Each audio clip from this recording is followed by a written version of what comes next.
Your Friends and Neighbours. Jon Hamm's addictive turn as a gentleman thief is his best role since Mad Men. Jon Hamm has one of the great TV faces. Square-jawed and ruggedly suave, it's the face of a matinee idol with a dangerous edge. The quiff is well coiffed but gray-flecked. That Marlboro Man chin looks unshaven by lunchtime. Those hooded eyes have a weary, lounge lizard quality. One of his first Hollywood parts was a 1997 episode of Ally McBeal, where he played the aptly named gorgeous guy at bar. A decade later, Hamm became the alpha face of a certain prestige drama. Ad Men, was it? Mad Dogs? Something like that. Your Friends and Neighbours, Apple TV+, April 11th, is a fitting new vehicle for Hamm's slippery good looks.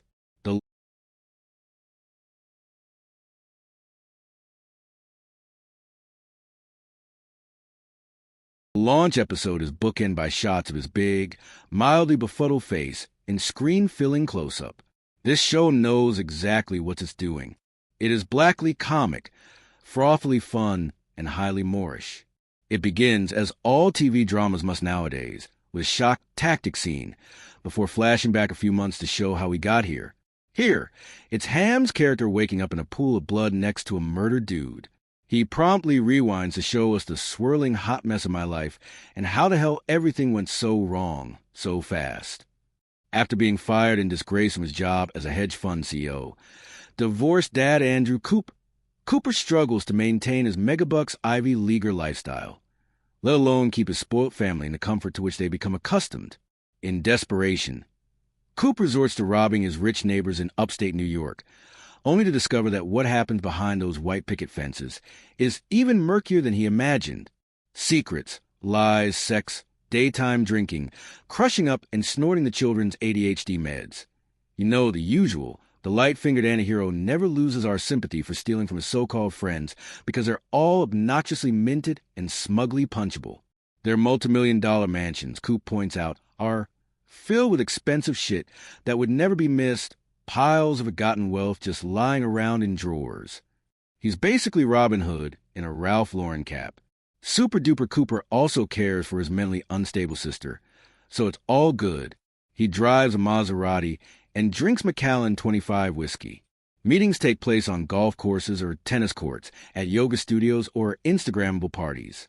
Gritty urban drama this ain't. Just to thwack viewers over the head with conspicuous consumerism. On-screen graphics break down the value of Coop's loot. As he waxes lyrical about Patek Philippe watches or Hermes handbags, it's like watching an upscale QVC. The White Lotus with a lockpick. Beneath the grabby pitch of a gentleman thief, as Coop's pawnbroker puts it, rich guy loses his big job, has liquidity problems, turns to petty crime. This is essentially a gossipy relationship drama. It's about extramarital affairs, midlife crises, and divorcees co-parenting troublesome teenagers. It's Desperate Housewives with kleptomania. Breaking Bad meets Big Little Lies. If Hamm weren't in it, Nicole Kidman definitely would be. Midway through the 9-parter, Coop hits the nose candy. Cops start sniffing around. Things get dark and deadly.